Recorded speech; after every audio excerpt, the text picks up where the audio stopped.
you for having me. I truly appreciate that.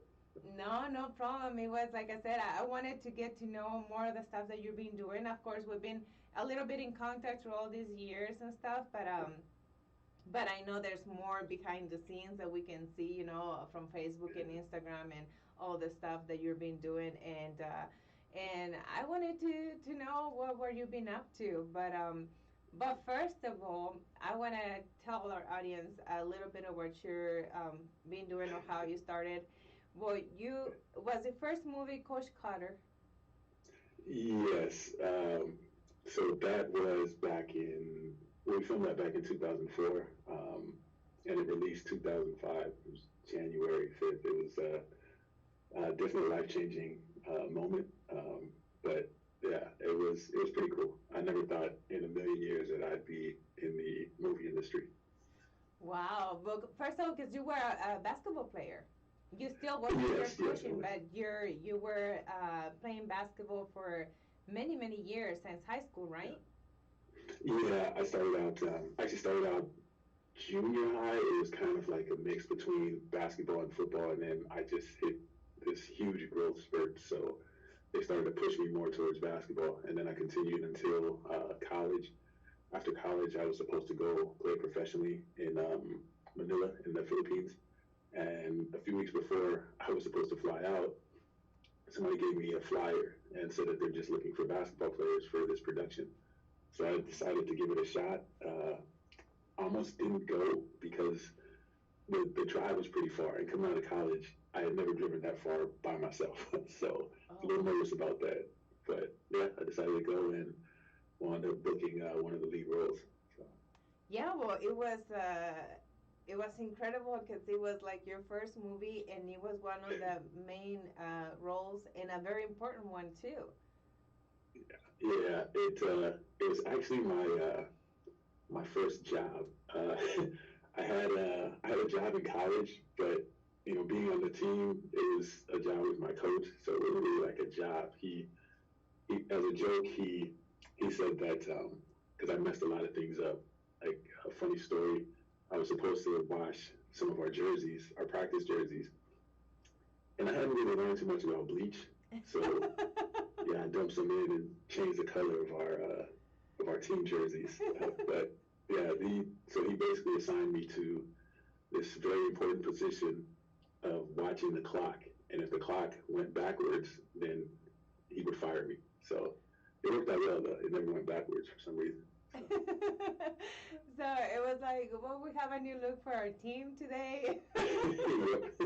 And they're so expensive too.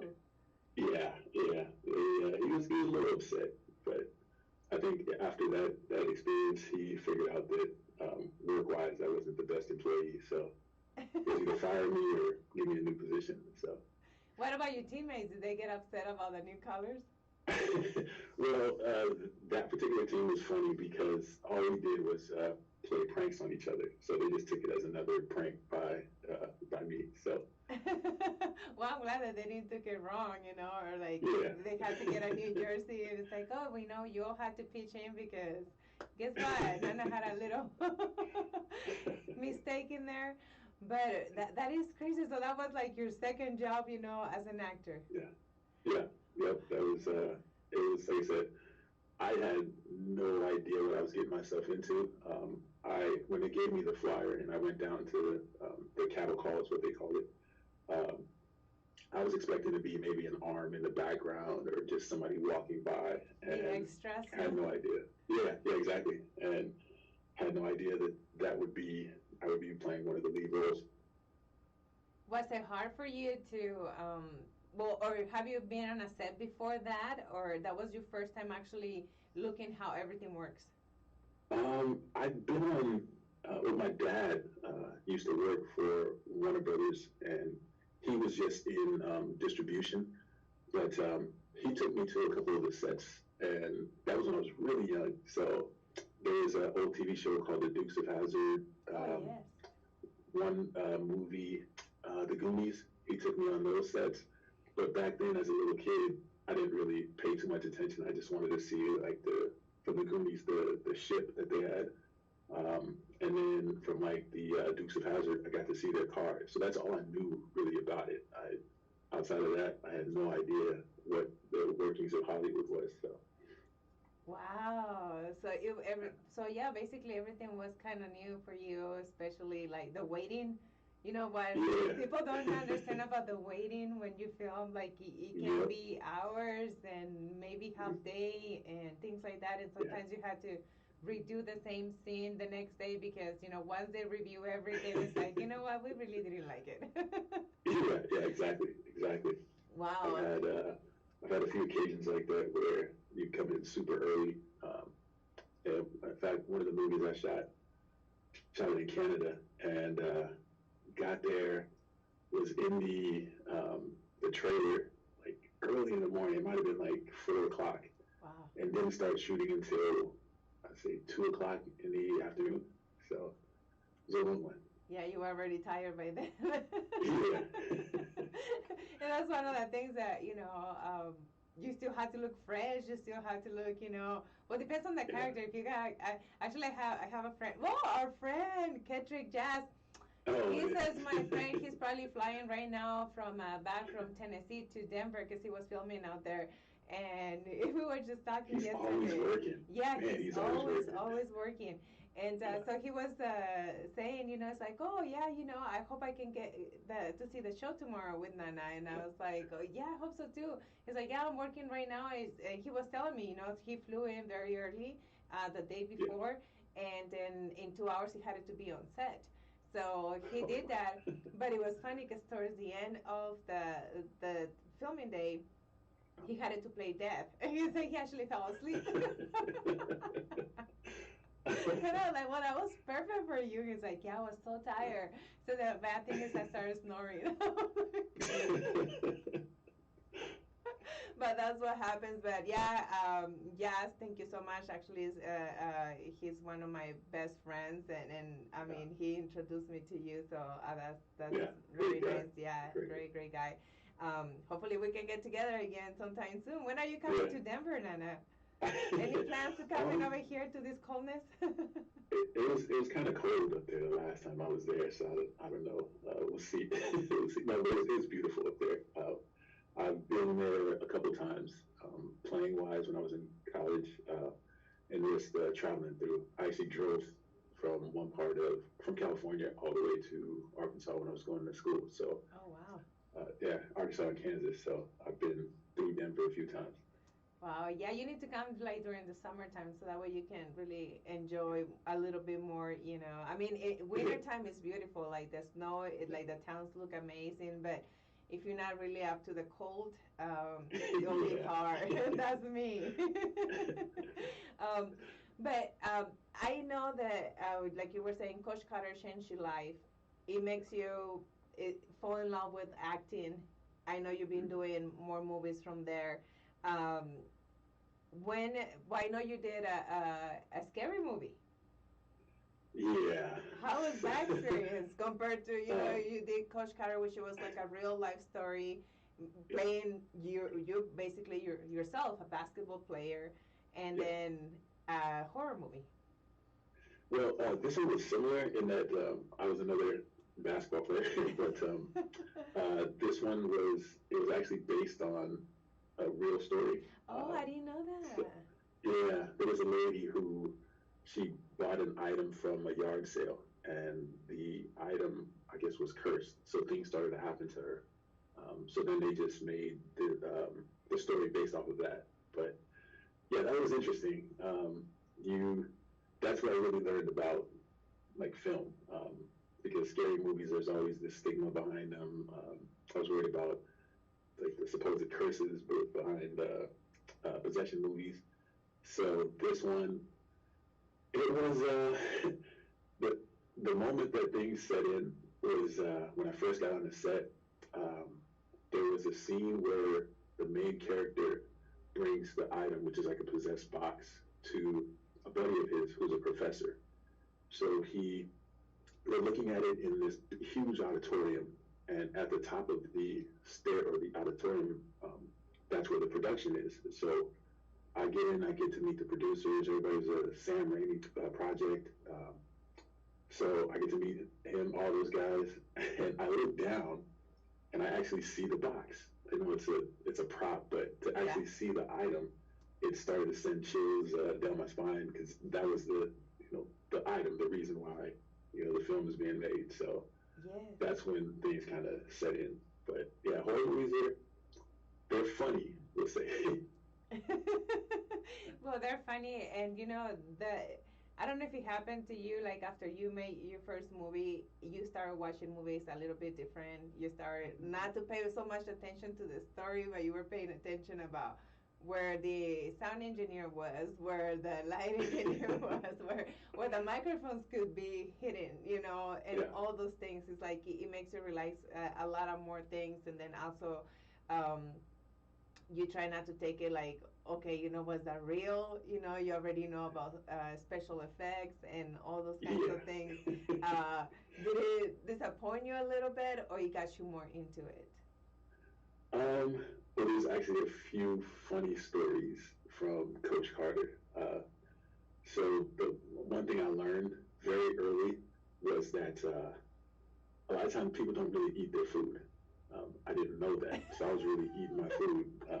There's a scene where we're in we're in front of a restaurant, and the director, we rehearse the scene first. We just do it normal. Then the director's like, I want to break it up a little bit. I don't want it to be so plain. So he had people doing things. One of my, I think it was, might have been Channing. Channing got like a bag of chips or something like that, and asked me what I wanted. So like I said, we're in the middle of some random place with like this old abandoned restaurant. So I figured they couldn't really make anything, and I wanted to be funny. So I said, "Oh, I want like a Nestle Crunch bar, but I want it with almonds." And the props guy was like, "Okay, that's what you want? Cool, I'll get it." So I said, "No, no, you want make it milk chocolate?" Really trying to mess with him. So I said, "Make it milk chocolate with like something random." And he said, "Okay, sure, no problem." So the director yells, back at one. Everybody gets to their position. Then here comes the guy with a candy bar. And I was like, "Oh, okay, cool." So he gives me the candy bar. The director yells action. I open it up, take a bite, deliver my lines, and the director yells cut. So I'm sitting there talking to the guys, and we're just, hanging out, being guys, having fun. Director yells back to one. So then we get to one, and then the props guy comes again, and he gives me a brand new candy bar. I said, "Oh, okay, cool." So I unwrap it, start eating, and then the director yells cut again. So by like I'd say like the 15th take, I couldn't say it. I was ready to throw up. I had so much chocolate. If I had never seen a Nestle Crunch bar ever again, I would have been cool with that. So did they tell you at the end? It's like you don't supposed to like actually eat it. You just take the bite, spit it Yeah, I out. didn't know. I didn't know that. Well, in a lot of times, you do eat it if there's not gonna be like a lot of takes. But I'm Yeah. assuming, if there was gonna be more than 5. Well, I mean, we joked around so much on the set because we were all like good friends. I mean, we still are to this day, but we would mess people up on purpose. There's a couple of scenes in there where one of my best friends is on there, Texas Battle. He's done many films, but this was like one of our first big ones. So we became instant like friends, and he would mess with me on the set. So there's one scene where the camera is panning over to us, so he can't really see us. So the whole time he's like scratching me, hitting me. So I said, "All right, I'm gonna get him." And the camera gets like right to me, and just before it gets on me, I hit him with the hardest elbow I'd ever hit anybody with. And the camera gets on us, and he can't do anything. He's got to keep a straight face. But if you see it on the film, he's got his head down. He's got this huge grin, and he's like holding on to his ribs. But yeah, Which scene was this one? This was Coach Carter when Rick or Timo Cruz he didn't finish the suicides, all the running. Okay. So Coach tells him he's off the team, but everybody steps up and says, "We'll do something for him." So Yeah, it's that in was there. like, oh, okay. Yeah, because I do remember the part. And also when you were talking like this was one of the first films from for a lot of you guys, been like the big one. I know for Shannon too, it was like his first like big movie. That's when he started from there going big. Yeah. Ashanti, was another one. Mm. Like was her first movie as well. Yeah. So there was a lot of new things for a lot of you. Yeah, there was. The only veterans on there outside of like Sam and the other from our team at least was Robert Richard, the coach's son. He's done before that. He's done so many things. And then Antoine Tanner, who played Worm, he had been on movies that I had watched when I was younger. Let's see, who else? Oh, Robert Richard, the guy that played Ashanti's boyfriend. Um, he had been on a number of films before that. So those guys were all the veterans, and they stepped up and helped us all out. So Yeah, I was gonna ask you, was that the experience with them as them being, like so experienced, especially, Samuel Jackson. I mean, what what what you did when you saw her like the first time and you saw him and it's like, oh, I'm gonna be working with him. Like, this is unreal. So there's another funny story about that. So Sam, the very first time I met him, Sam is probably the coolest guy on earth. He So seems like nice. it. Yeah, he calls me like randomly just to kind of check in, and just a great guy. But so the first time I met him was during the table read at Paramount, and I, like it's a huge table. So I'm on one end, Sam is on the other side. Like, to me, it feels like it's like the VIP side. So I try to stay away from that side. So after the table read, I was nervous, sweating, and then I asked the producers if I could go use the restroom. And they're like, sure, yeah, go ahead. And I went outside, found this restroom at the Paramount lot, the nicest restroom I'd ever seen in my life. So I go inside, and using one of the stalls empty. It's like only me in there. So I'm using one of the stalls, and I'm again nervous. I'm thinking, okay, maybe I'm in the wrong bathroom. Like it's too nice. So should I take photos? Yeah. So then the door swings open, and in walks Samuel Jackson. And in my head, I'm thinking, shoot, this is the wrong bathroom. So I'm doing my thing. I'm trying to keep quiet, so hopefully he doesn't notice me. But then he walks over, and there's like this unwritten code as a guy. Like you don't really use the stall next to somebody using it. Yeah, he used the opposite, leave a little space. But Sam, I think, was messing with me because he went right to the one next to me. And the whole time I'm thinking, I can't look him in his eye. I can't do any of that stuff. So I'm trying to look straight ahead, and I just think, okay, I gotta say something.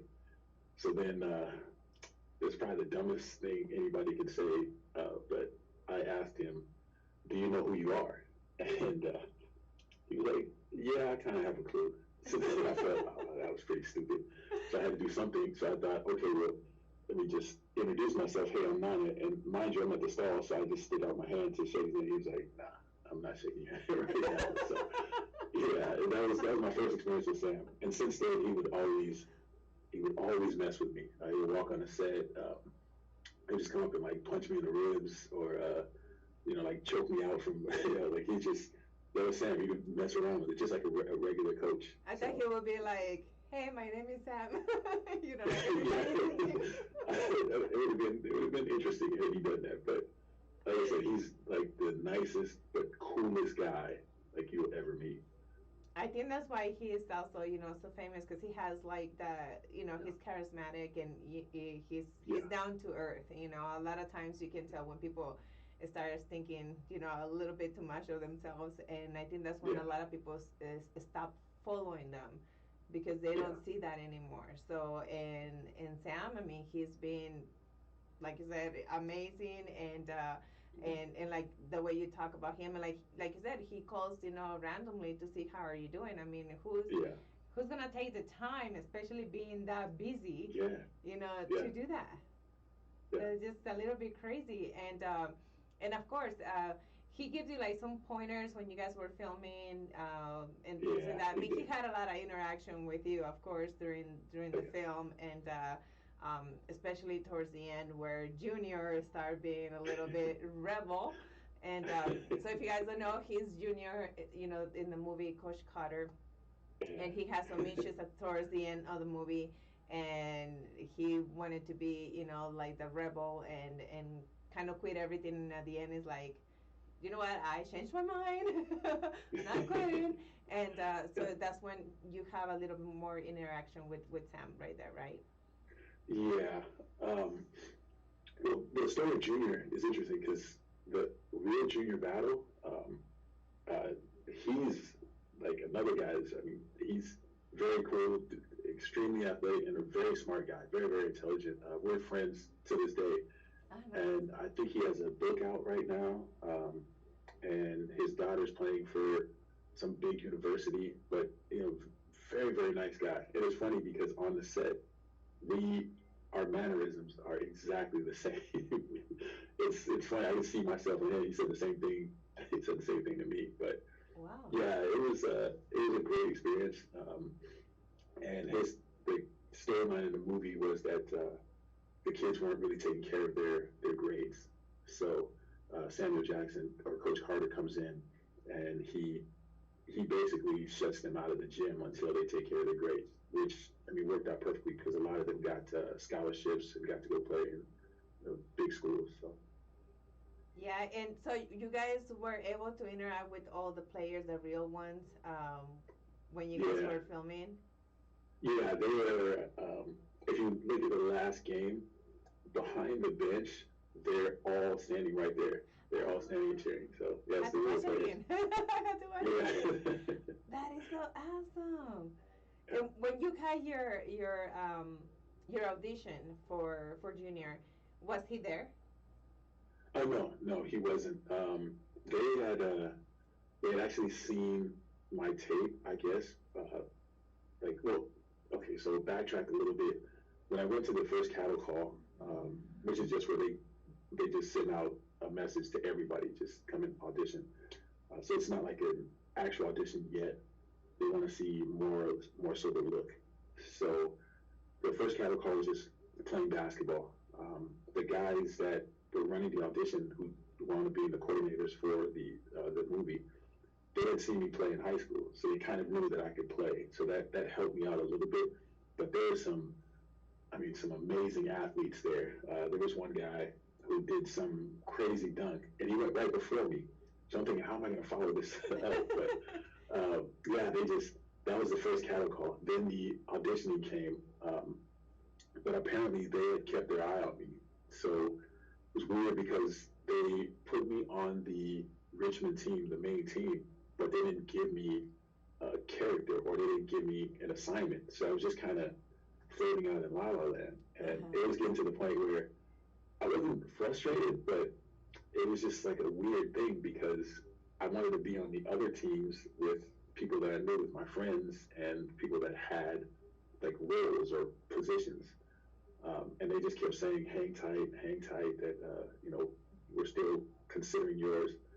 And then finally, it was sometime in December, like right before filming, they called my agent, or my buddy's, or Texas's agent, my buddy, and told him that I had booked the role. Um, but I had never auditioned before in my life. I just took it as a test, memorized the material, and then just tried to put a little emotion to it. But it worked that it was a basketball film because the scene had been something that I'd done for years, so it worked out well. Did was it hard to coordinate the games, or you guys were just able to play freely and then they just record, certain things, or how was it? You guys had a choreographer? Yeah, we did. Coach Mark, he had been doing. He's done so many movies, their sports choreography, and Mark Ellis. But he basically, for me at least, he said, "I need you to make this look like this," and because I played, I just okay, just tell me when, and I would do it. Most of the guys, actually all of the guys, did their own stuff. So all the baskets, all the slam dunks, it was them. It was you see a lot of sports movies where the guy will shoot the ball and then they'll cut and then they'll go to a shot of the ball going in the basket. Yeah. It wasn't the case. Everybody did their own thing. Oh. Um, yeah, it was fun. but it was tough because being a basketball player, in a game you may slam dunk the ball maybe 3 or 4 times, but when you're filming and you got to get different angles and so forth, yeah, you dunk quite a bit. I'd say like a couple hundred times. So my wrists were swollen. The push-ups, though, the push-ups helped a lot. Um, the push-ups got us all in shape because we were doing thousands of push-ups. Wow, because all the scenes are like, come on, you got to give me 250. It's like, oh, you want to see 500? Are you going for the 1,000?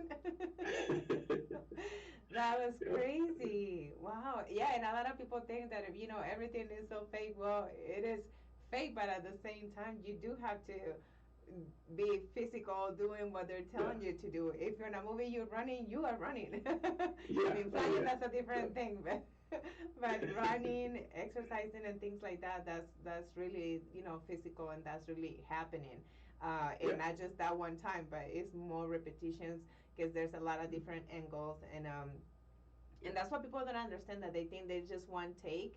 But no, Yeah. I mean, sometimes there can be different cameras and they'll take the different angles, but Yep. if I the like agree. the lighting or anything, that can be seen, is not the right angle, they have to do it again, from the opposite side and stuff like that. So you have to be doing the same thing many, many times. And by the end, if you didn't know your line at the beginning, towards the end, you're gonna know it for sure. So Yep. did Yep. it happen to you? Was it a line hard for you to kind of deliver? Not because it was hard, sometimes there's, even if it's like a little line, for some reason it just doesn't comes out. Was it Yeah. hard like that for you?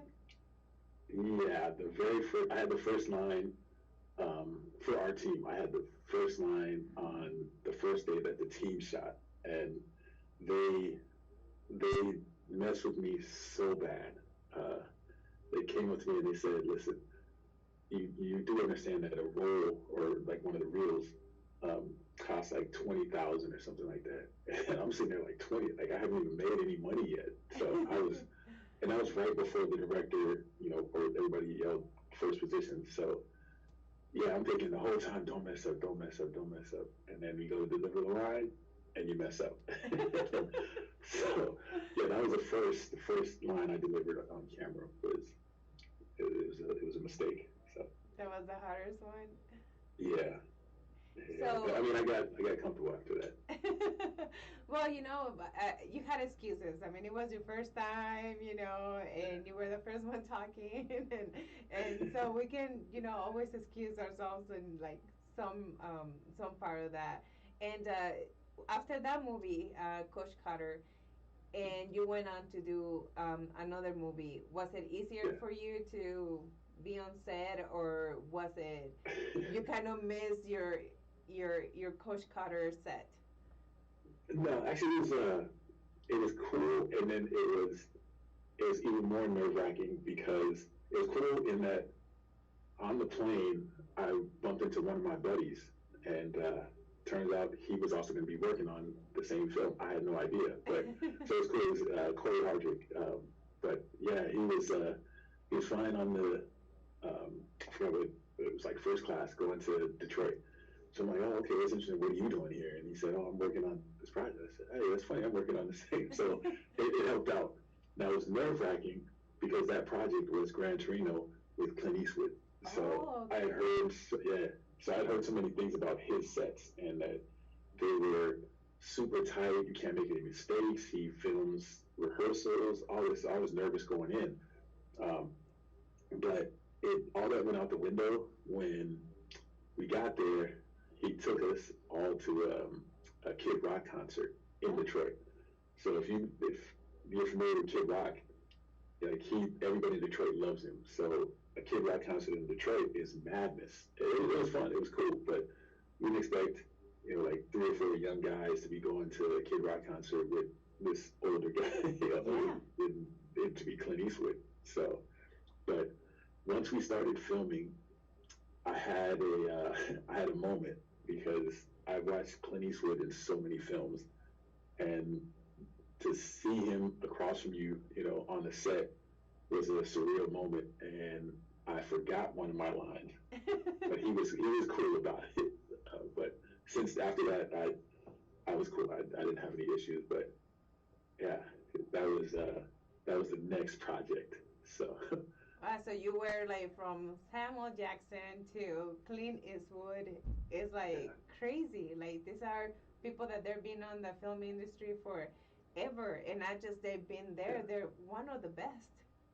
yeah. It was like I said, it was when they first told me about the audition. I was working on ER, and it was on the same lot. So my agent called and said, you got another one. I told him I'm not sure if I can make it because I don't know when I'll be done with this.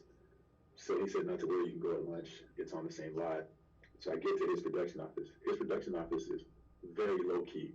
It's on the Warner Brothers lot, and it looks like it's like a small office. But when you start walking down the halls, you see the posters of all the movies that he's done. And it didn't click that there's a potential for this to be, for me to be working with Clint Eastwood.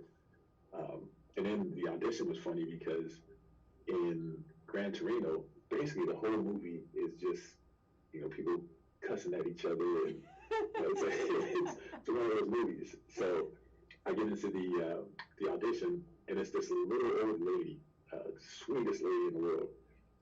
So we're just sitting there, and I can imagine somebody walking past the door, hearing, this guy and this lady cuss at each other, and it's me and this little old lady. We're just going back and forth. She's hitting me with everything in the book, and I'm just going right back at her with everything in the book. And after that, she was super sweet, gave me a hug, and we both apologized to each other for, cussing each other out. But yeah, it didn't dawn on me that it was going to be, a Clint Eastwood project until like a couple weeks later when my agent called and said you booked it.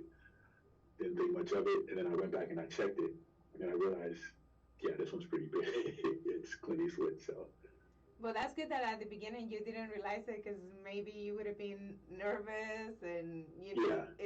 That's how it is a lot of times that when you're like I'd rather not know and just go for it and then later find out. Yeah. No, it worked out perfect. It definitely did. That is so cool. And let me just translate a little summary of what we're talking about to our Spanish Okay. speaking audience. Um, so if you want to go ahead and share, how you were talking to me about sharing the link, it's supposed to be Oh, already on my pages now. okay. Bueno, pues amigos, pues aquí tienen a Nana. Él estuvo en la película de Coach Carter o el entrenador Carter. Si vieron esa película, es una película de la historia real acerca de un entrenador de básquetbol que ayudó a un equipo de muchachos en una ciudad muy, pues de muy bajos recursos, donde la escuela dejaba a los jugadores ir a jugar básquetbol, pero no eran específicos acerca de que tuvieran buenos grados. Por decir, ahorita las escuelas para que puedan estar en un deporte, los estudiantes tienen que tener buenos grados o no pueden participar en los deportes. Entonces, este entrenador cuando se dio cuenta de que, bueno, los muchachos tenían potencial, pero que no estaban ni siquiera asistiendo a las clases, él les cerró, como quien dice, el gimnasio y el entrenamiento a todos los muchachos hasta que tuvieran sus grados buenos para poder empezar otra vez en el básquetbol. Y los llevó al campeonato. O sea, es una historia, les digo, es real. Y el que la hizo el entrenador fue el señor Samuel Jackson. Si ustedes lo han visto probablemente, un actor de Hollywood muy grande. Y Nana era la primera vez que él también hacía una película. Él dice que fue, por decir, como a la audición. Y él ya tenía, pues él es un jugador de básquetbol profesional también, entonces él ya tenía esa característica que estaban buscando de que fuera jugador de básquetbol. Y dice que la primera vez, pues el muchacho que fue antes que él, dice que era muy bueno, muy buen deportista, muy buen basquetbolista, y él no pensó que le fueran a hablar a él, sino que él le hablaron para la siguiente audición. Muchas veces son diferentes tipos de audiciones, son dos, a veces son tres, a veces son más, pero le hablaron. Le dijeron que él había quedado en el equipo, pero no le habían dado, como por decir, un papel en específico. Él pensó que nada más iba a ser como un extra jugando básquetbol así por detrás pasando por el, ¿cómo se dice?, la pantalla o algo así. Él no pensó que que fuera a agarrar el papel de Junior, que es uno de los principales también de la película. En esta película también fueron las primeras veces para mucha gente que estaban en esa película, muchos actores, por Channing Tatum fue la primera película, Ashanti también fue la primera película que ella hizo, Los Amigos, el que la hizo también de Cruz, fue también una de las primeras personas digo, las primeras películas que hizo él.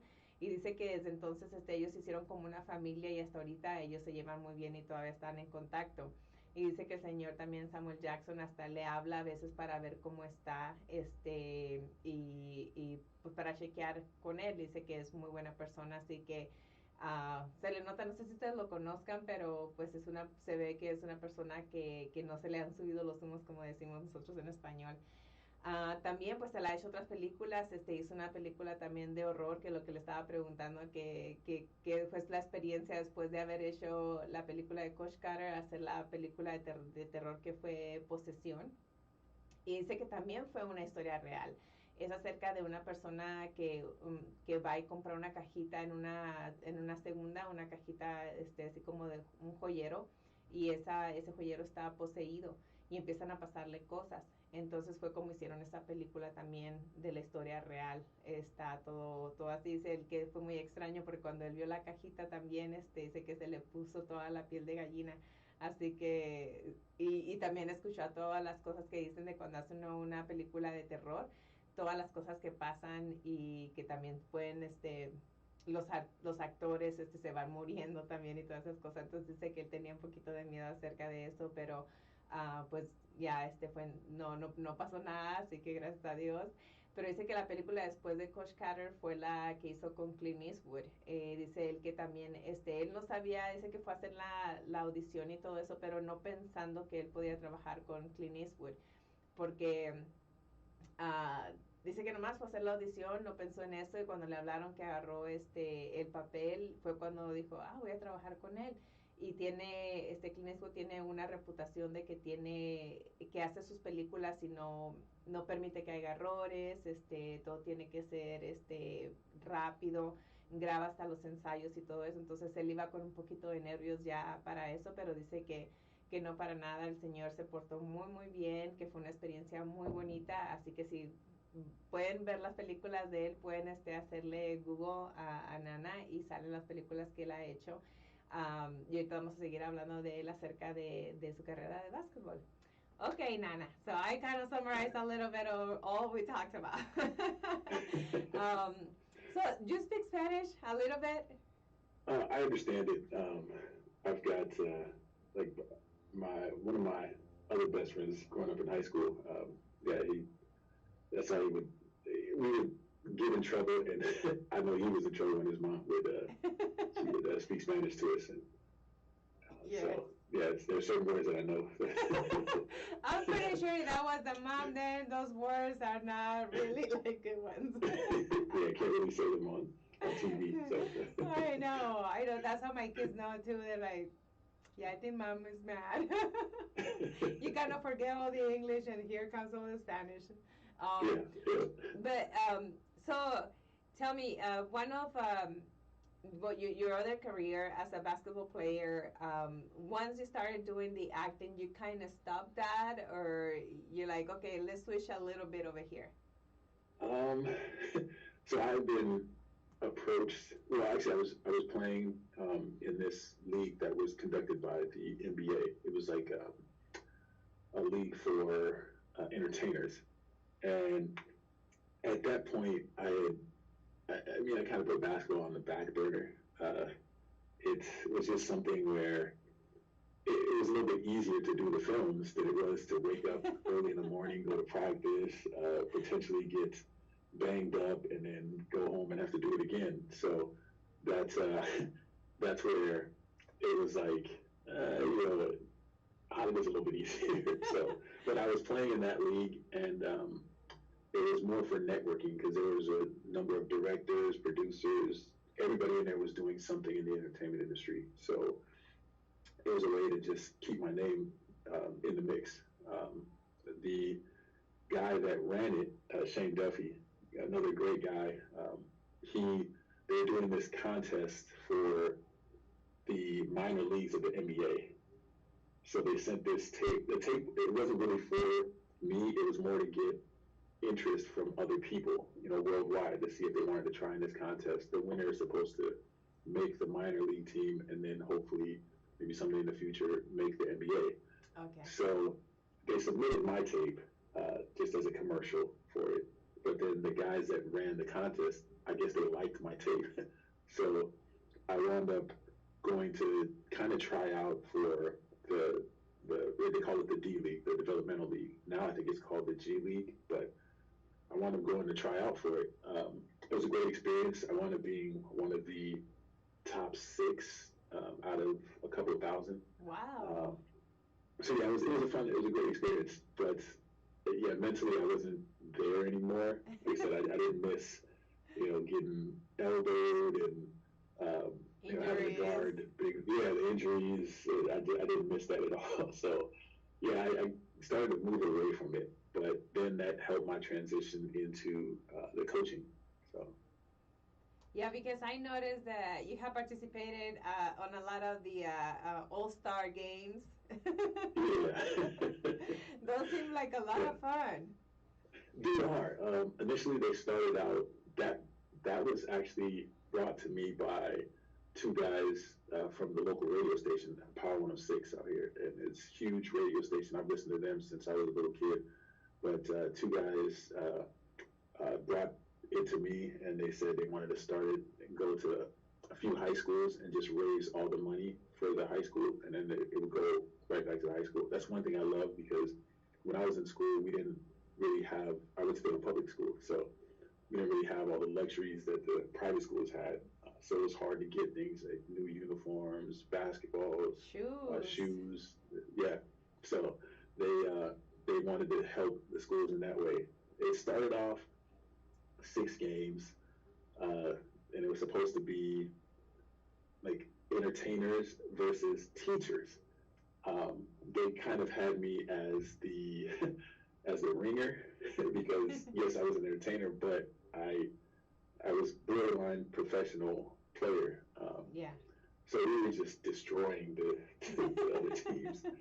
Um, Teams got word of it, and other schools got word of it, and they started to sign up. So it went from one year like 6 games to like 50 games to like 80 games almost one year.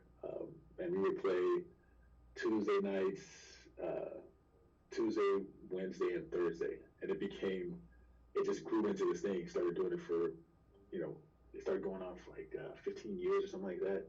And the guy that ran it, DJ E-Man, he's like family to me. So anytime that he would call, I'm like, sure, I'll come out.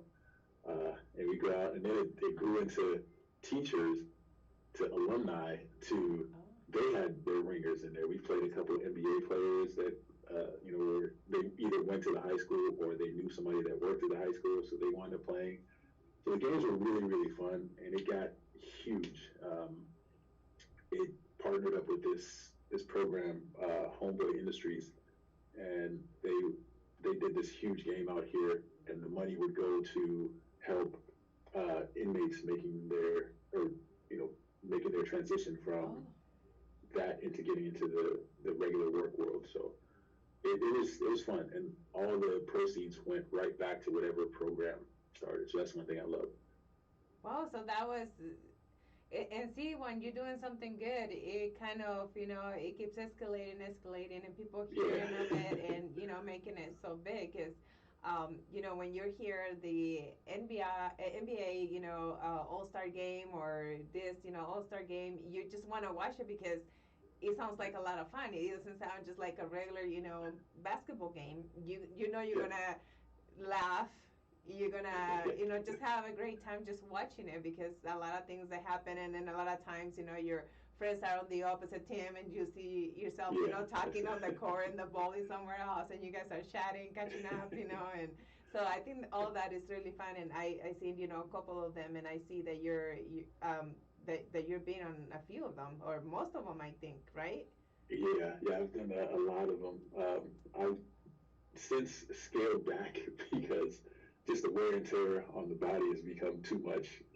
Now even just getting out of bed takes like 30 minutes because back is hurting, knees are bothering me. So it's now a young kid's game. So Yeah, I know the feeling. I'm with you on that one.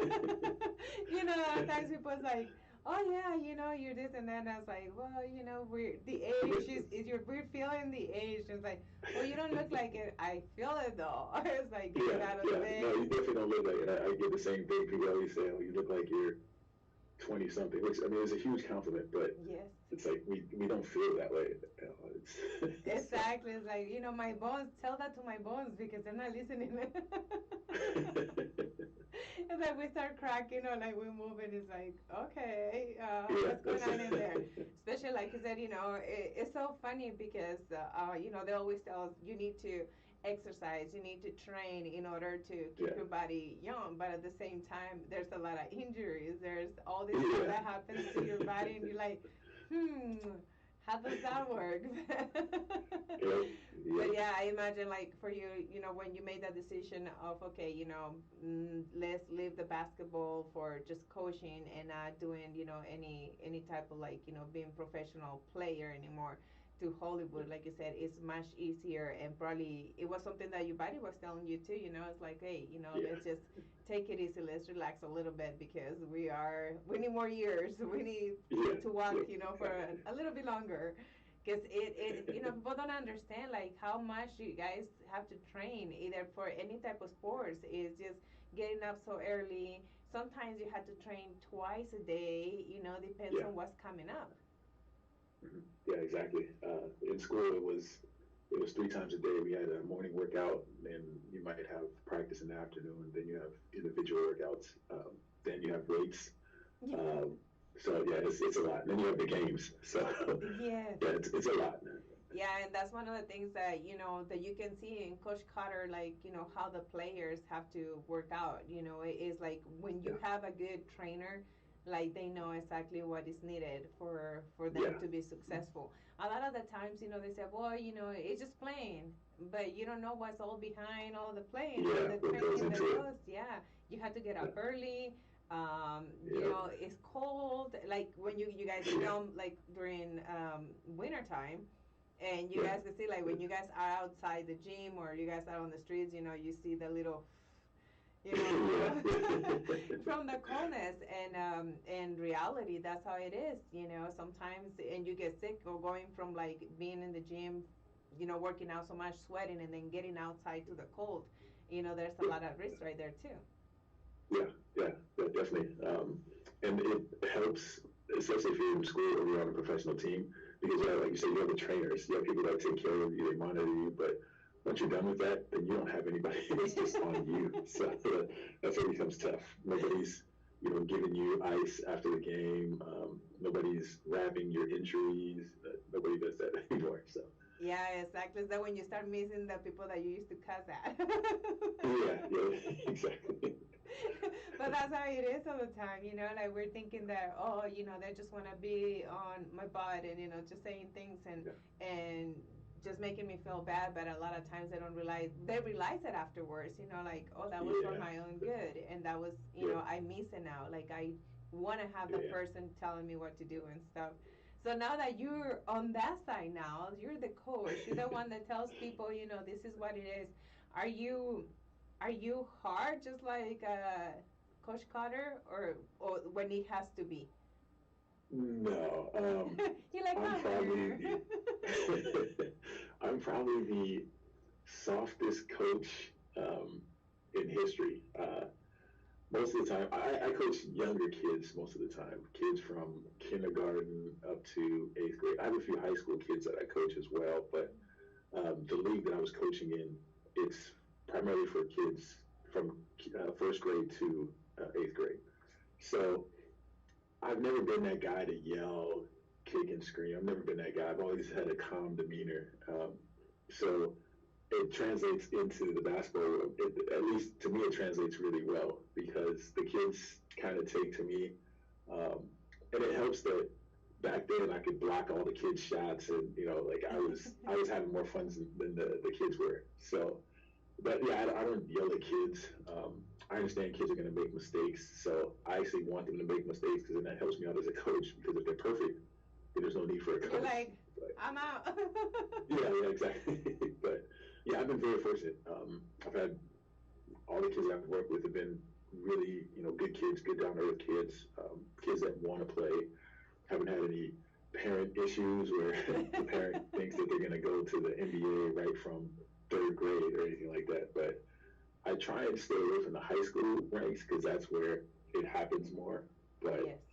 yeah, I'm one of those that I'd rather just have fun with the kids than discipline and do all that stuff. So Yeah, well, that's a good point because if you think about it, that's high school is when you start dealing more with the parents being stage parents, yeah, or yeah, like you want your kids to live your dream instead of yeah, having them doing it.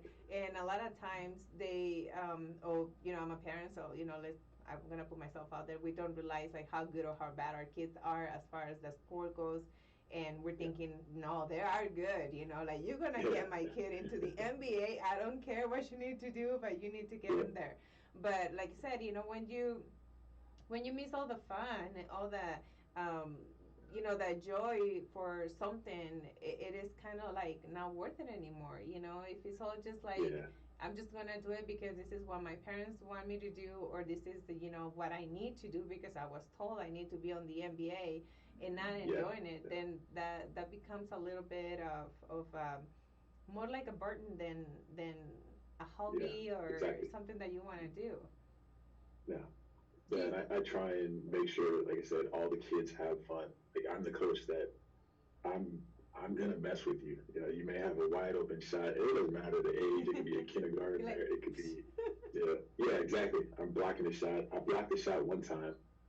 It was a little girl. She was second grader, and I blocked the shot. I blocked it a little too hard. It flew into the stands and like hit some old lady. It was pretty bad. you're like, oops, But that was that's on purpose, but not like really that way. yeah, no, but that's how I am. I like to have fun with the kids because I understand that at this age it's supposed to be fun. Once you get older, then it starts to turn more into a job. Like if you get a scholarship, you're costing the school money, especially if you don't produce. So I understand that, and I know that that's what's coming next. So I'd rather than get all the fun out of it to enjoy it before they have to start dealing with that type of stuff. Cool. And like, if you guys don't know, Nana is 6'5", right? Six Yeah, five. yeah. So he's pretty tall. When you see the movie, you block some shots and everything, and it looks so cool. And he looks like just huge. It's because he is. If you saw a picture that I posted of him and I when we met, I'm wearing really high heels. Those are pretty high, and I'm like Yeah, right so, here so, so to you. I had my heels on too, so. Sure, no, he didn't. He actually went and used his flats that day. But that's one of the cool things when you're tall and you can do all the stuff. Actually, when I was, I think I was like probably 13 years old, I got in a fight with my PE teacher, and he kicked me out of PE, and he told me the only way you're gonna graduate, is if you're going to basketball. So he made Yeah, me, join the basketball team, and I remember like, oh, because how you gonna be right by the basketball, underneath yeah, it, and I yeah, was like, that's it. really? Like, yeah, just stay there. I'm like, okay.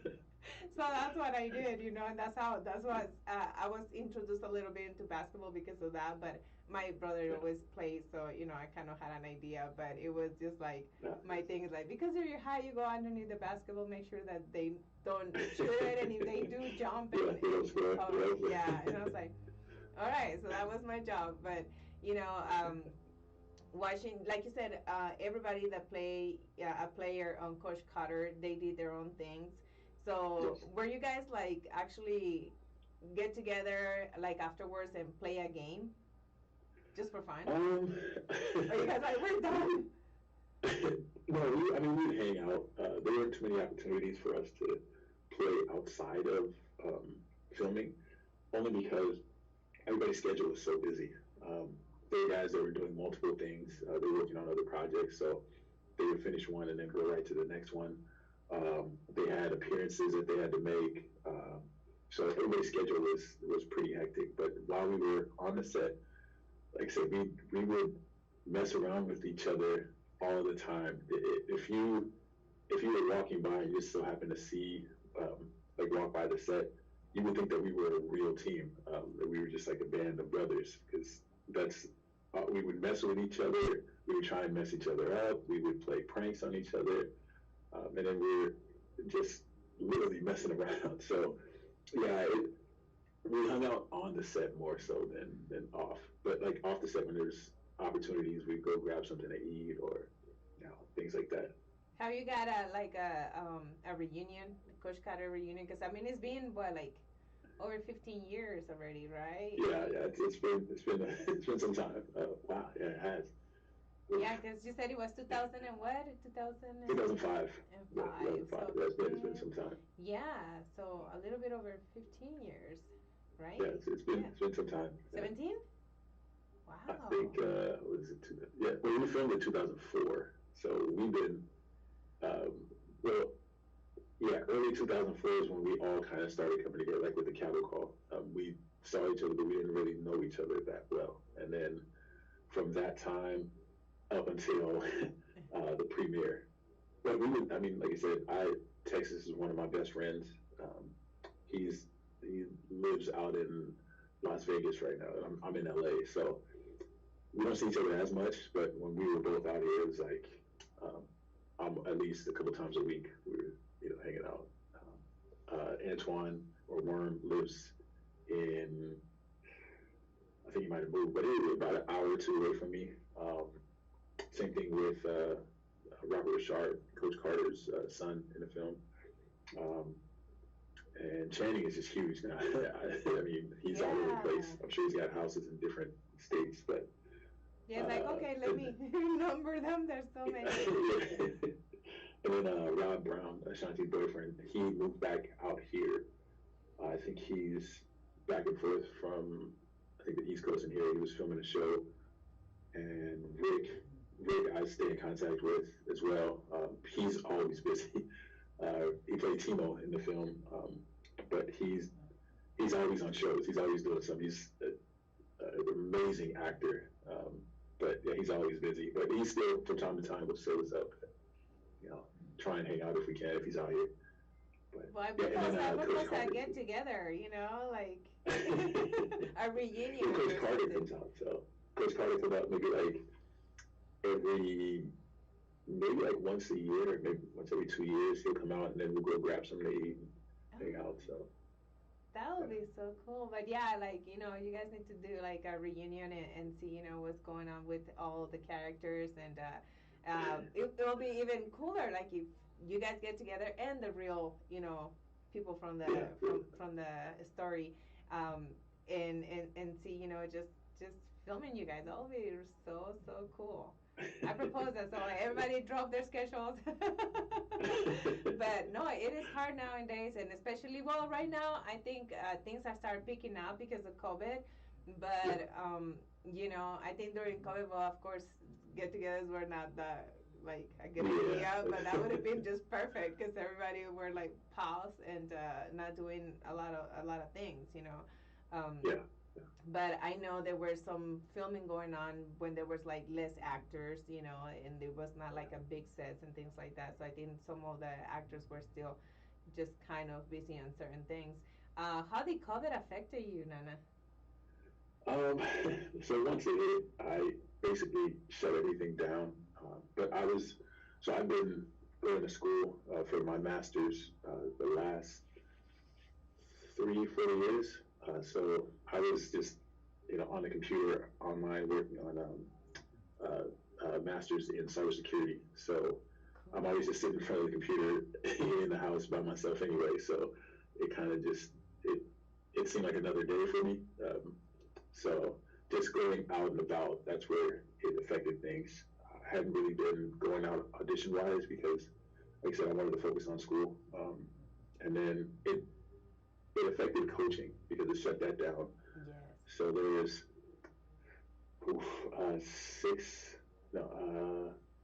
in the program in total for coaching, there's been about 1,200 kids that have come through that program. every year we have maybe like 120 to about 200 kids every year.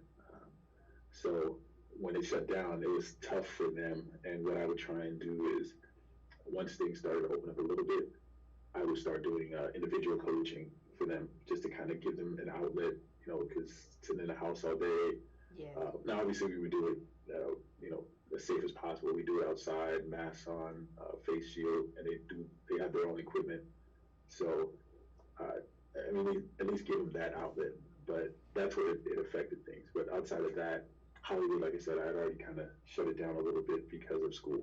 So I made a promise to my parents that I would I would get the masters. So I had to fulfill that promise.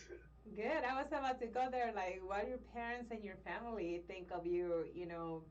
Switching from basketball to Hollywood, and now asking you for your masters. I mean, are they pretty happy with what you've been doing, but they just want you to have the extra like cushion in case you need to fall somewhere. You have that.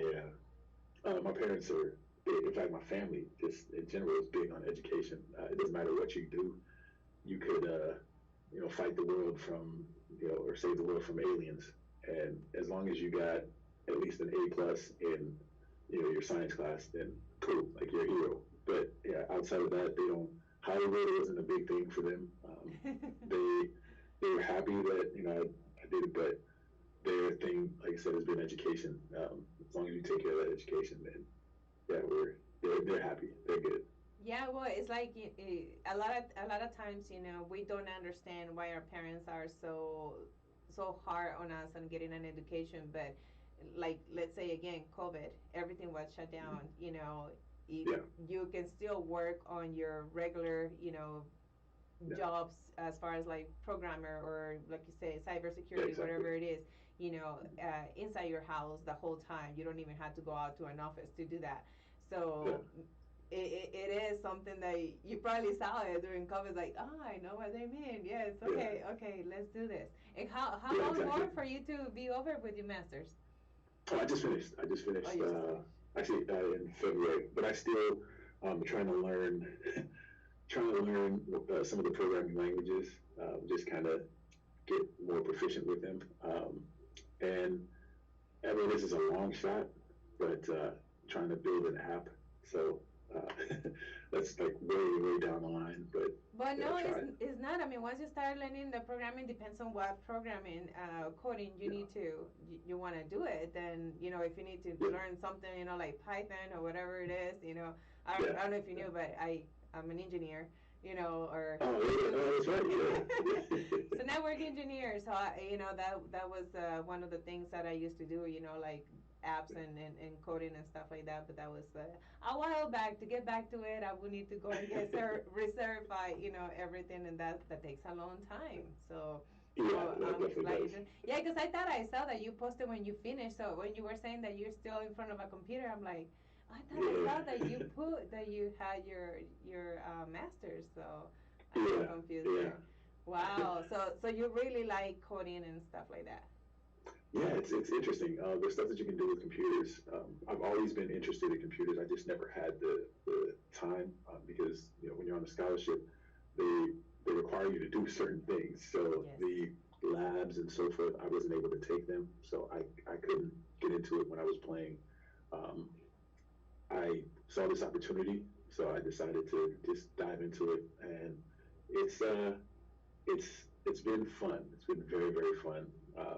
I'm nowhere near the level that you are, but Oh no, I'm I'm past that. trying. I'm done with it. It's like now No, time but to you, move you on. never you never lose it though. I mean, you're not gonna lose it. I'm sure if I put a computer in front of you right now, you could probably hack into my systems right now. Well, one of the things that is funny about that is like my son is really into that. Actually, Oh wow. here in December, he's gonna take his some coding classes, like Python and some That's other awesome. things like that. And so it's funny because when he has some issues, I'm like, don't look at me. I don't want to touch a computer. And he's the one that actually, like I said, you know what? There's something going on with my computer. I was like, just go ahead and fix it. So he comes and does it for me because I think I was working on it for so many years, and it gets to the point like to me got to the point like, okay, you know what? Because usually for computers, I don't know if it happens to you like sometimes that something's wrong with them and you start fixing them, and then at the end you fixed it, and then you ask like, but I was wondering what's wrong with it, like what was wrong with it, like Yeah. you don't figure out what actually was wrong with it, it just start working. Yeah. It's like Yeah. so Yeah. it's a That's little bit funny. frustrated. So I mean, technology is beautiful, but at the same time, Yeah. it has these turns, to depends how you use it. But sometimes we'll see here with the internet, going up and down, and it's happening, and you just like you get frustrated a lot with it. But I'm glad that you're still working on it, and that's one of the things that people need to understand, that it doesn't matter.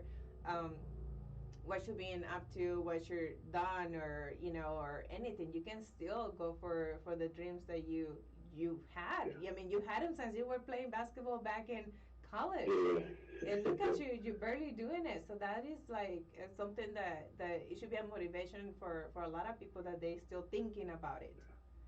Yeah. I've who was it that told me? Somebody told me. Well, my buddy Silk, he's another actor. He's good friends with Denzel, so he would give me all like Denzel's you know like insight and all that. So one of the things that he said that Denzel told him that it really stood out to him was that acting is it's just a job, and just like any other job, it can go away. So you want to make sure you um, like focus on other things, like focus on like real life things. His big thing was kids. Like they say kids are the future. So he said, think about that, versus trying to get the next gig. Because even sports wise, you see all the time where players they get hurt, bad injuries, like they blow out their knee or Achilles or something like that, and they're done.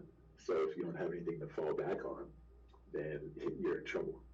Exactly, exactly. And it's funny that, um, well, not funny because it's painful when you get injuries and stuff. A lot of the people that I interview, singers and stuff like that, they actually become singers after being on a sport, getting injured so bad that they can't go back to that sport anymore. So they start listening to music. They start, Yeah, developing, their skills, like singing or playing an yeah, instrument or something, and they become musicians or singers. And it's kind of yeah, like, but their dream was, to get to, the professional level, NBA, yeah, NFL, whatever it is. And unfortunately, the injuries are really bad. You never know when it's going to happen to you. yeah. So it's always Yep, good to have that it's true. extra, career, Yeah, there just in case, because, I mean, it didn't tell say that, and he is one of like the biggest actors in Hollywood. Imagine. yep. That's crazy. So let me just translate what we've been talking about in Spanish. Go Um, ahead.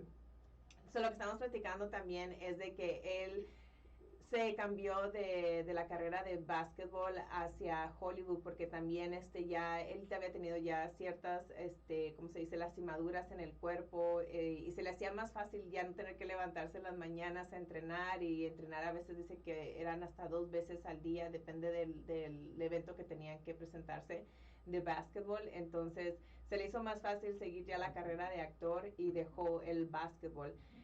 Pero él dice que también cuando él estaba jugando en el colegio básquetbol, a él le interesaba mucho la computación, y no podía él estudiar esas ciertas clases, porque como él estaba becado, la beca exigía que tomara otro tipo de diferentes clases para poder seguir con la beca del básquetbol y seguir haciendo el colegio. Entonces ya él empezó por decir, a entrenar a otros niños para básquetbol. Ahorita está entrenando niños desde primer grado hasta el 8 grado.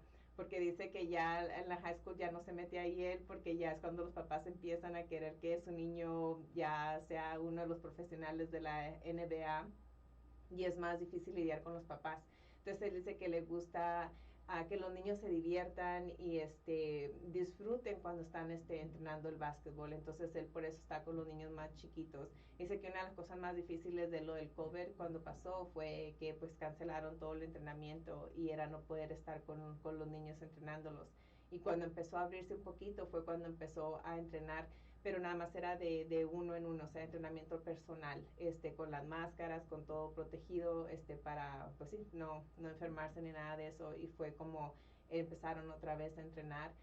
Pero dice que es una de las cosas que más disfruta él, que él es uno de los entrenadores, no como en de la película del entrenador Carter, que era muy estricto.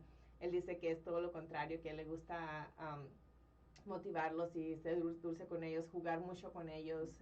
Dice que les gusta cada vez que van a hacer una canasta, taparle la canasta y bromear con ellos. También dice que de los compañeros con los que él trabajó en la película, todavía siguen viéndose a veces. Muchos de ellos se cambiaron a diferentes estados, entonces es un poquito más difícil de verse. Pero estábamos viendo que ya casi son 17 años que se filmó la película. Entonces, le digo que estaría padre una reunión con los actores y con la gente real. También dicen que si ven la película, en la escena final del último juego, hacia atrásito de la banca, están todos los que en verdad son los personajes de la historia, o sea, todos los basquetbolistas de verdad. Y así que pueden verlo, pueden ir a ver otra vez la película los que la vieron ya y no pues no sabían. Yo tampoco sabía, así que voy a tener que ir a verla para ver, fijarme bien en la gente esa, los que son de verdad los personajes de la historia. La otra cosa que estamos hablando, él agarró su maestría ya en seguridad cibernética, y como les digo, él desde cuando que quería hacer eso, desde que estaba en el colegio, pero no podía porque la beca no lo dejaba tomar esas clases, pero ya agarró su maestría, y es lo que dice que sus papás es una cosa que le exigieron, que agarrara su maestría en una carrera.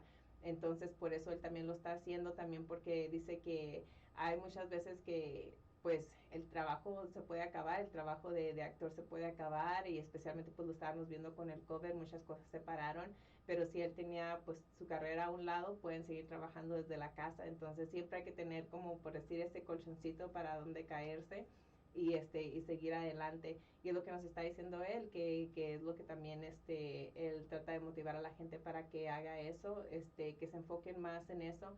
Y dice también que él tiene un amigo que es actor, que es muy amigo también, no sé si conozcan ustedes al actor Denzel Washington, es un actorazo también muy grande de Hollywood, que le dijo, no te enfoques en la siguiente filmación o lo que sea, enfócate, dice, en los niños que son el futuro pues, del mundo. Entonces es por eso también que él se enfoca en los niños con el básquetbol, y para enseñarles también un poquito de la vida, y que sigan adelante, motivarlos así. Entonces, y esos los programas que él, pueden ustedes seguirlo a él y ver los programas que él hace. También estuvo él en ¿cómo se llama? En los Juegos de las Estrellas de básquetbol, y es donde juegan muchos uh, gente del entretenimiento, no nada más son jugadores de básquetbol, pero también son presentadores de televisión, son cantantes, otros actores, y es muy divertido. Y ya tiene casi 15 años en estos juegos, y también son para ayudar a escuelas que necesitan dinero para comprarle a, ¿cómo se dice? Pues escuelas públicas que no tienen los recursos para comprar los uniformes o los tenis para los muchachos que juegan básquetbol o cualquier otro deporte, así que es bueno apoyarlos. Okay, let me see if we have any comments here. I know that we've been having some issues with the internet. Jazz is saying, Ketra Jazz, what's up, my people? What's up, me Jazz? BFF, love you. Jazzy. Shirley, that's your sister, right? Yeah. Yeah. Yeah, my mom. Yeah, oh, my mom. thank you for watching us. Is she? Oh, okay, yeah. She got it. All right. She's watching us. Townie Lammer, great interview. Thank you so much. Shirley says, great interview. Thank you. And thank you for taking the time to watch. Mike Martinez, good morning, my friend. How are you? There's my mom says hi. It says, "Whoa, you met my mom when you came also last time. I don't know if you remember. You met my whole family pretty much, and a lot of my friends. Carlos Portillo. Good morning, Colorado, y en cabina. Thank you so much. Thank you. And Randy Ferreira, hello, beautiful. Oh, hello. And that's all I can see because sometimes you know what happens to Facebook, like they block all the comments and then they don't let me see them until everything is over, and I'm like, yeah, I have to go back and say something. Um, so, what plans do you have for, I don't know, for the rest of the year or until next year or when COVID is over or any type of plans that you have now? As of right now, like I said, the only real plan that I have, I mean, Hollywood wise, it's just kind of whatever pops over the agency sends. Then if it sounds good, then I'll obviously go for it. Um, but as far as everything else, probably just try and finish learning these languages, and then hopefully, fingers crossed, I can actually create an app. So that's I don't need fingers for that. I think you can do it, and especially if you got your master's, that tells me like how dedicated and motivated you are to do something. So I'm pretty sure the app is gonna come up. Don't give any ideas because there's a lot of people out there. We'll just keep it as a secret, and when it comes out, I just want you to just let me know and we'll go over it. Thank you very much. And so I'm thinking, well, you live in LA right now? Yes. Okay. Are you planning on moving out of LA, or that's just where everything is for you right now? Well, I think for me, and it's gonna sound kind of, I'm a grown man, but it's still wherever my parents are. I would try not to go too far from them. And then now that my nieces are here, I try not to go too far from my nieces either. So that basically those are the determining factors, as far as my housing goes. No, I totally understand. When my first niece, was born too, I'm like, I was gonna go to Washington, but it doesn't happen. I know you love your nieces; they're so beautiful. Thank you. If you guys follow Nana, you guys gonna see pictures. Not so many of his pictures. You guys gonna see pictures of his family because he loves his family, and they are so beautiful. And and you're such a proud uncle. Like I see that all the time. The beauty of it is that you can, go see them, get them riled up, and then I just give them back to my sister, and it's cool. My sister and my brother don't have to deal with that now. So. Well, but one of the things is like that's kind of like our job, as an uncle and aunt, just do that stuff and then have the parents deal with that. Do they get really crazy about sugar? Oh yeah, I'll give them whatever they want. If they ask me for, if they wanted to put sprinkles in their cereal, sure, no problem. I don't have to deal with it. So. Do you have certain days that you dedicate to them, or just randomly? Well, they live about an hour. Well, they moved now to it's maybe like an hour 20. So I try and get down there when I can. Now that they're the oldest one, she's in school, so she doesn't really. They used to FaceTime all the time, and now it's just like once in a while. I just kind of sit and wait for their FaceTime calls. So. Aw, that is so cute. So they're 5 and what? Yeah, 5, 3, and 5 months now. Wow. So 3 girls, right? Yeah. Yep. Wow. So you're gonna have a blast when they start growing up a little bit more. I think you're gonna be one of the jealous uncles. You're gonna be like, I think that's when you're gonna pay what you're doing to your sister and your brother-in-law. You're gonna be like, no, don't let him out. Don't let him out. Yeah. No, say no. Wow. Yeah, I've always been that way. Even with like baby cousins, I'm very careful who gets around them. And your sisters too. Yeah. Oh yeah. Yeah. She used to have it bad. I had to drop her off for prom. She probably would hate that I told this story, but yeah, I had to drop her off for prom, and I I made sure and watched until she got to like the door because there's no holding hands or any of that stuff in front of me. So Well, because I know when you're, like I said, you post a lot of stuff, of your family and stuff, and I see just the way you hug your sisters. Like I can see the protection, the it is jealousy at the same time, because you just want them to be good all the time, and that's understandable. yeah, yeah. But I can see you're you're gonna be a little bit worse with your nieces. I can see that already. So, would you like to have any kids in the future? Um, maybe, Or are maybe you in the scared? future. No, Are you actually, scared? no, I definitely would. I hear it from my mom every now and then, and then just random friends. Is my friends, most of them all have kids, so you always hear so when are you? So yeah, it's I mean just Lord willing, yeah, yeah, I would love to have in the future. Yeah. How many would you like to have? Well, I think five boys, so I have my own little basketball team to coach. Five. Oh my God, that's a lot. How many siblings do you have? Just three. It's my sister, she's the middle, and then I have a little brother. So. Wow. And you want to have five? That's crazy. I wanted to have four, and after two, I'm like, I'm done. Because it's a lot, and I was saying, are you scared? Not scared on a way of, just having them. It's just like the stuff that is going on in the world right now. That Yeah, was what I was talking about. Like, scared of that stuff. Like seeing them suffer or go through things that we're going through right now. That yeah, it seems like we're in a movie. With this. yeah, yeah, exactly. All this COVID going on and all these things happening. Sometimes you're kind of like, pinch me, let me see if it's reality or, It's real, yeah. you You're know, gonna wake up one day. yeah. Especially, Yeah. with that we do acting. It's like, are we still in filming? Still on set. Yeah, exactly. Like what's going on? So, but that's really really nice. Five boys.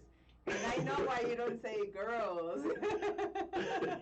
You don't want to deal. You have your nieces to deal with that, right? Yeah, So, yep, yeah. exactly. Wow, Exactly. that would be really really nice, Nana. And well, I just want to thank you so much for giving us your time. I know, like you said, you're really No, busy no, with the thank you. coaching and everything. I just want to hear what you've been up to, and like I said, share with everybody else, and getting to know No, you a thank you. little bit better, and to encourage everybody to follow Nana. He's on all the social media, because I even found you on LinkedIn. Which is sometimes it's kind of strange to find somebody on LinkedIn. So you're everywhere. To watch the movies that you've been doing, and like you said, you've been kind of like in a standby right now because of your school and stuff like that. Yeah. But where else can they find you, or where can they find your work? Uh, I mean, most of my stuff, most of it, unfortunately, is PG-13, so it's the older crowd. A lot of the younger kids, especially the ones I coach, they don't get a chance to see too much of it. But yeah, most of the projects, I think, are on Netflix, Hulu. I think most of the streaming is still on there. Let's see, Instagram, it's just my first and my last name. Facebook, most of the social media is just first and last name. There's not too many non-Hawaiians running around. So, There's not. Yeah. yeah. So pretty easy to find that way. And then, but I apologize. I'm not the biggest social media guy. I'm old school, so I by the time it's time to take a picture, I forget, and usually around the time I remember, things have already passed or they're already over. So I try to do the best I can, but for me, it's more what's stuff to make people laugh, and then just like you said, I'm big on family, so I always you'll catch a lot of stuff with my nieces on there. So Yeah, well, that's one of the good things that, at least people start seeing, the other side of Nana. It's not yeah, just yeah, like the acting. And that's why, like I said, I do have two pages on Facebook. I have my public figure, where it's like just work stuff, and then my yeah, personal, where you're going to see a lot of jokes and stuff, because, like you said, yeah. it's all about making you laugh. And and making your day a little bit better, some type of Yeah. quotes to motivate you and things like that. And I think is valid, and family stuff, but that's one of the things that a lot of times, if people don't respond to your messages and stuff like that, don't assume, guys, that we just don't want to respond. Yeah. Sometimes it's like we're busy too. We have families, and we're working, and we probably not just have one message, but a lot of them too. So be patient. If you have any questions for the program, if anybody is interested on getting coached by you on basketball, Oh, what would they need? um, if they, I mean, most of the time, especially in the area, if you just talk to like players or other coaches, they'll usually refer each other. There's like a big coaching community out here, so everybody knows everybody. Back in the day, everybody would play, just basketball games for fun with each other. So that's where it was more like a word of mouth thing. But yeah, I mean, my social media is always there too. They can, if it's that's what you know, you want or you need, then yeah, absolutely you can. And see if the schedule works out. I try and help as many people as I can. But yeah, like you said, scheduling and just location, things like that, they all play a factor. Did you like let's say, I don't know, when you do the coaching, do you go to a certain place, or you have like, well, this other gym is close to me, I can meet you guys there, or how do you do it? When I did, well, before it was through the program, and like I said, there's been uh, like 12 to 1,300 kids that have come through, and there's other coaches there that work in that program as well. But we would use some of their facilities, and then if like it was more like a weekend thing, then yeah, if I had some time in between school and so forth, then yeah, I would do it there at the park. Now because of COVID, we do everything outside. Uh, so yeah, most of the time people in that area drive by and they're always curious. And they've been word of mouth. So like a lot of the kids, they'll tell their friends, and then before you know it, you've got 50 kids out there, and you're only coming to train one kid. So wow, that's crazy. Yeah. And then the thing is that you cannot turn them around. You have to figure out how to work with all of them. Wow. Yeah, I try my best to make sure that I can help as many kids as I possibly can. Yeah. Well, send me the information for the program, because actually when I started promoting you, which thank you so much, guys, because we didn't have too much time to promote Nana, and thank you for whoever tuned in. So, no, that's okay. But I got a lot of messages asking, how can I get coached by him? So there's a question out there. So please send me the program, and I'll just forward that information to them, and then they can, just contact whoever is the one in charge of the program. So that way, because I'm pretty sure to just contact you directly is going to be kind of crazy. So Yeah. so if there's a program, it is somebody that is in charge of answering the questions and things like that. I'll be more than happy to just pass that information down so they can have it, and that way you're free of that. So thank you. So lo que me estaba diciendo Nana es de que el programa que él tiene para entrenar a otros niños, es un programa donde hay diferentes entrenadores, y ya de ahí ellos se separan a los niños. Dice que muchas veces se van a entrenar, así por decir, a un niño en uno, y empiezan a pasar otros niños por ahí y se meten también ahí a jugar con ellos, y a veces son como 50 niños que tienen que entrenar. Entonces, si están interesados en que los entrene Nana o ser parte de ese programa, ya le dije a él que me mande la información, y yo con mucho gusto se la puedo pasar a ustedes si a ustedes les interesa que sus hijos sean entrenados por ellos. Pero claro, pues es en California, así que, pero aquí nos están viendo en todo el mundo, así, pero les mando la información, ya ustedes saben lo que hacen con ella. Well, thank you so much, my friend. I appreciate it. Thank you to all your beautiful family and friends. I mean, they've been actually messaging me since they found out about you were going to be interviewed, and they reached out to me asking for information about the interview. Thank you so much. It was very catching up with you, and don't get so lost. No, I apologize. No, many blessings to you and your family. Love you. Oh, that's Big nice. kisses to you, and you Thank you. have a Thank you. wonderful rest of the Sunday. You as well. Thank you. Bueno, mis amigos, eso fue todo por hoy aquí en Canciones de Domingo con Silvia. El domingo que entra tendremos a mi amigo Omar, no sé si lo recuerdan, Omar Salomón, el amigo de nuestro queridísimo Pedro Infante, que, sí, que al último se llamaba Antonio Pedro. Así que él estará con nosotros, no se lo pueden perder, va a contarnos las últimas historias y cosas que han pasado últimamente con eso del caso de Antonio Pedro, así que igualmente a las 11:30 vamos a empezar la entrevista, así que no se lo pueden perder. Y muchísimas gracias por habernos acompañado aquí con mi amigo Nana. Y ya saben, síganlo por sus redes sociales y también vean las películas, especialmente esa de Coach Carter, que es tiene mucha motivación para la gente para seguir adelante. Así que gracias. Thank you so much, guys, for being with me here in Canciones Domingo with Sylvia and my friend Nana. Make sure that you follow him through his social media. And also, next Sunday, I'm going to have my friend Omar Salomon. I don't know if you guys remember him. He is one of the friends from, they used to be friends with Pedro Infante, one of the big artists from Mexico. Well, he was a singer and actor, everything pretty much. And so he's going to be telling us the last things that have been happening with that story. So make sure that you tune in at 11:30 a.m. Love you guys, and I send you many, many blessings and love, and I hope you have a wonderful rest of the Sunday. And here we continue with more music with Los Gallegos Bros.